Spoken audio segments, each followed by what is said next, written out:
And let's go now to Montreal, where Bloc Quebecois leader Yves-Francois Blanchet is speaking. I'll continue to call him the president. We can't just call the president of the U.S. By his surname like your neighbor. So allies should be equal. They make sure that all members of an alliance have been heard. And I do not hear today what it takes for me to believe that Quebec is in good hands if we give us destiny. Let's not reduce the importance of the negotiation that's already being held discreetly. If we restrain the decision, why not take the decision that was made by Quebecers in that spirit? It is essential for certain subjects that have not yet been raised, mentioned a bit. We need... It's more like, oh, don't worry about that.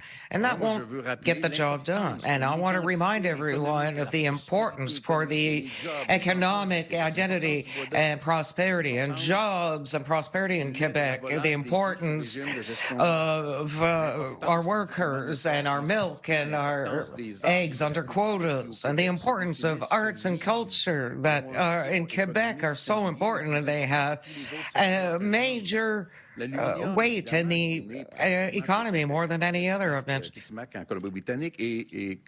There's the aluminum that we have here and in BC that the Americans produce very little. Fishing in all various areas, including New Brunswick and PEI and strategic minerals, many mines. And we're not talking about electrifying transport a lot, but a lot of talk of moving Western petroleum to make us believe that it'll be so good for Quebec, but there's no proof of that. I haven't seen 10 cents of advantage for Quebecers to get into that extremely expensive idea. And I was in Drummondville yesterday. We have to admit that climate change is extremely expensive. Clean energy, the alternative to this pipeline they want to have crossing Quebec is related to the aerospace, but it's also integrated in the supply chain with the U.S. as much as the auto. We always talk of autos when we're talking about them with Mr. Ford, but I think it's very important also. At the beginning of this campaign, I would like to bring up the subject with collaboration, positive attitude, an attitude I hope Quebecers will appreciate, perhaps informed a bit by the fact that at this election, the new iteration of Bloc Quebec, Bloc Québécois, we've been more serene than we have been in the past. It may be that the people here have such good character, you don't even believe that. And I want to tell you that Quebecers have a thick skin to the point that baiting is not very effective with them. Quebecers are in a situation where fear no longer scares them. It's been used so much against us. Quebec will shine through its innovation, will remain a nation with a strong identity around the French language and its values for the laïc, because it's equality, a warm welcome, but immigration must be limited because the specter of the Century Initiative reemerging, it's not a reason to party. Greener Quebec, because we see, maybe at the exception of our partners in California in the carbon market, Quebec, that's very different, with the same right to live, to expression, to be prosperous, and who's offering up to to be a partner, provided that it has its own voice in Canada and Mexico. And when we once again have a new agreement, as we are right now with Europe. So we are accepting with a great deal of enthusiasm this election campaign that we've been waiting for, and I would like for us to be able to say at the end of the campaign, throughout the campaign, with all this, or despite all this, I choose Quebec. Thank you. We'll now move to the questions, the main question and a follow-up. Name yourself and your media. I'm with the Presse Canadienne. Your candidate, Denis Trudel, are you a lot more scared of the Liberals? You know, we're not an authoritarian party. We have a lot of diverse opinions. Denis, in his writing, certainly has an advantage. With the Liberals, he'll do his own analysis. I could tell you that I'm not scared of anyone. There are strategic issues here to look at, and each one of us has our own opinion, and that's how we come to discussions. And then at the end of the exercise, we come out stronger and smarter. It looks like the Liberals are taking some of your votes. Why don't you launch your campaign in the capital of Quebec? Well, I'm not starting my campaign. I'm reacting. My campaign starts tomorrow in Quebec City. Yes, of course. Now, having said that, the Liberals cannot take away votes from the Bloc. Why? Because the votes don't belong to anyone. They belong to the voters until they put their X on the paper. And as long as that X is not on the paper, the vote is in the air. I'm confident we'll catch votes wherever they are. People will see us and they'll hear us, and I hope to gain their confidence, as I do in every campaign, and at the end we'll see who has the power or the balance of power. Hello, I'm from Radio-Canada. You say Quebecers have a thick skin, and you're arguing against fear. Are you already accusing Carney of a fear campaign against the Americans? Oh, no, but I can talk about it more if you wish. We've seen, generally speaking, we've seen some bullying on the American side. All this 51st state talk and so on. And we saw at the beginning. What's the term he used? Absorb. I think, the U.S. was a big sponge that was going to swallow Canada. I found that a little bit out there, and we felt that desire to weaponize people's insecurity to say, get behind your heroes. You don't know them, but things will go well. We've moved away from that dynamic. You know, in Quebec, we've had a lot of fear over the years, and yet we're still there. And generally, we fight fear with reason. And no, you don't want to answer the question about who will face down Trump rather than to protect our economy. Won't that be difficult for you without other arguments? Mr. Carney has already promised a drop in taxes. Can't you be more forward? You're still limited in your movement. If I have a sub-question about the vote, you're talking as though everybody's decide is Poilievre or Carney. It's as if you were asking me to react, to say, would I rather not exist? About the other two? No, this isn't a campaign to see who's the best looking or who went to church. That's not an election campaign. An election campaign is ideas. Everyone has freedom in their daily life, their preferences. The campaign has to deal with very concrete, when they say, don't worry about the quote quotas will drop taxes. Okay, it's not pieces of conservative plan that Carney has taken, because the Conservatives don't have one. It's slogans. We need concrete. You'll see every day of the campaign, the Bloc will arrive with proposals that are documented and specific that will, I hope, oblige my colleagues in the other parties to develop what they're proposing, because I am leery, and I invite Quebecers also to look closely. We want something black and white. And they're saying, vote for me without me doing anything. And then afterwards, they're saying, well, I didn't say the contrary. Now that I'm elected, I can do what I want. With two opponents, Mr. Poilievre, we know his character. We've been skating on the same ice for a long time. But Mr. Carney, we know nothing about him. We know too little about him to say, okay, people said, oh, you're a good man. I was heard. I'll vote for you.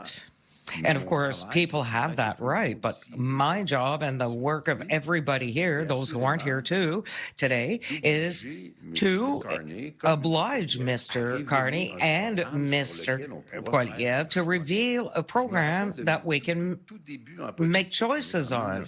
At the very beginning of my politics, 1987, the return of Jacques Parizeau, who, far from asking for a free mandate without doing anything, he talked about his intellectual striptease. He had a political program that he ran for years. It brought us to power, and it brought us into the foyer of independence. Mr. Blanchet, I'm with Le Devoir. Are you okay? Oh, marvelous. Thank you. I have a question about a threat that you yourself have identified in your earlier talks. It's the terrorists from the U.S. In this context, don't you think that voters will be more inclined to vote for a national party to face down Trump with threats rather than Bloc Québécois? Is there a party that's more nationalist? That's the Bloc? That's across the country. No, because the Bloc is not across the country, but the Bloc Québécois is the most national of parties on Canadian land. And once again, it's not even original.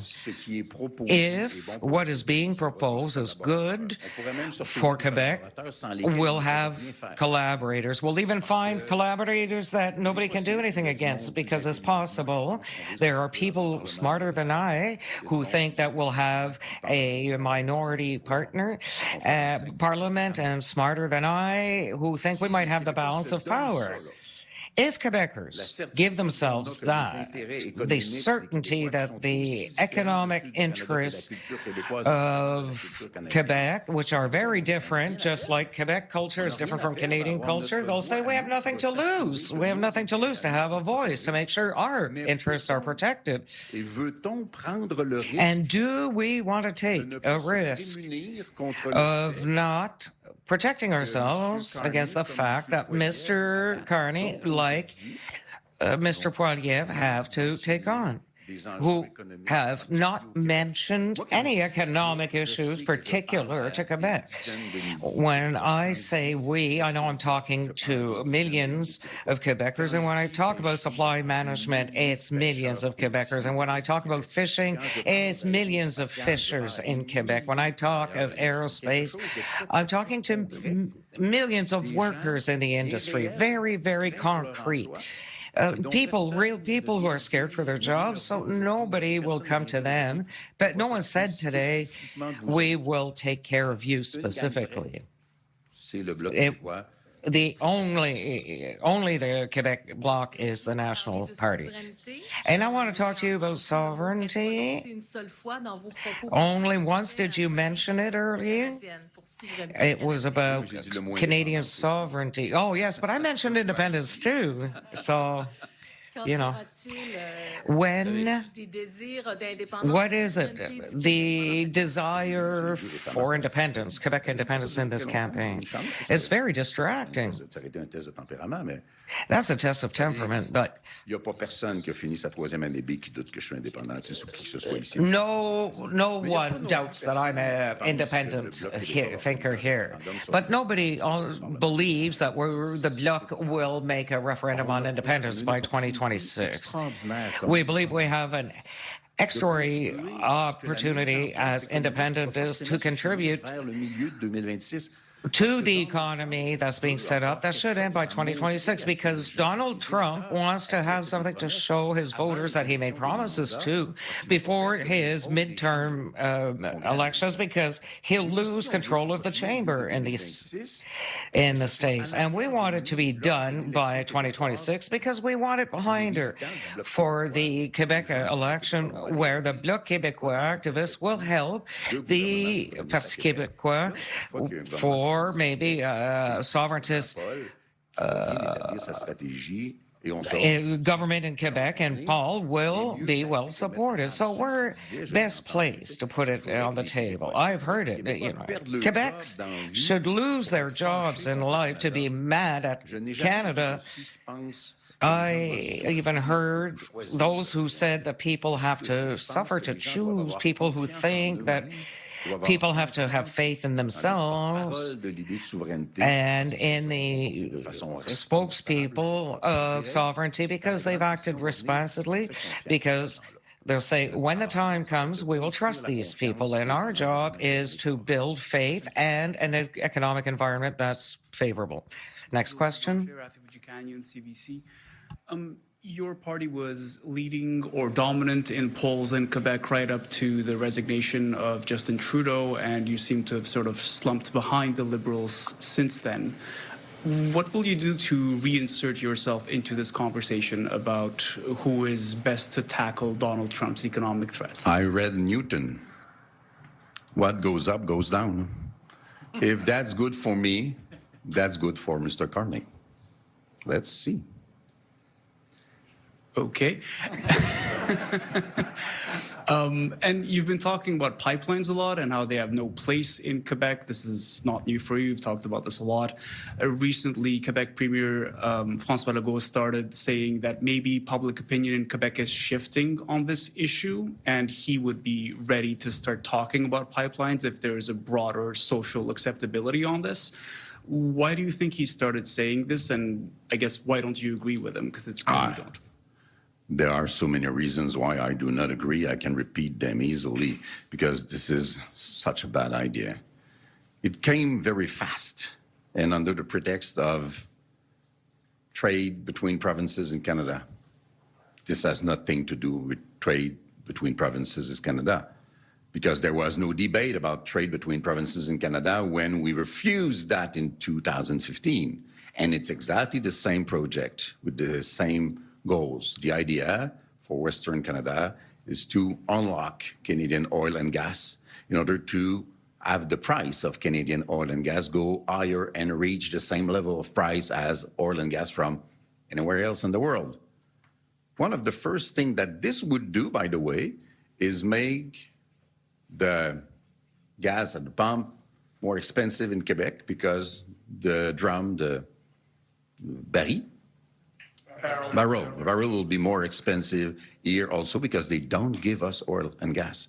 We pay for it the same price as anybody else does. And we just had a study released showing the enormous price. We're speaking thousands of dollars a year for each family, each household, to pay for the damages of climate change, which some people, both other leaders, seem to believe that do not exist, cost nothing. So the idea is, please help us exploit oil and gas from Western Canada that will give you nothing. And then when the bill comes about the cost of climate change, you will also pay the bill of climate change. There's nothing for Quebec in that. And when you speak about energy, selling energy, for Quebec, it's not from west to east, it's from north to south. And what we sell to our American friends in New England is clean energy, is green energy. And this is much more the future of Quebec than any other form of energy. In 2023, about $30 billion were generously given to the oil and gas industry, which does not need it. 7 of those billions of dollars came from the pockets of families in Quebec. And this money was not spent in our economy, in clean energy, in agriculture or aluminum or lumberwood or innovation, research, high technology. Why would we spend that much money for Western Canada in order to pay twice for the same thing, if not 3 times? Thank you. Bonjour, Mike Armstrong, The Global. The other party leaders seem to be saying they need a strong mandate to do battle with Donald Trump. How do you push back on that argument? You know, I do not have the feeling that Quebecers trust so much Mr. Poilievre. And I do not have the feeling that Quebecers know so much about Mr. Carney.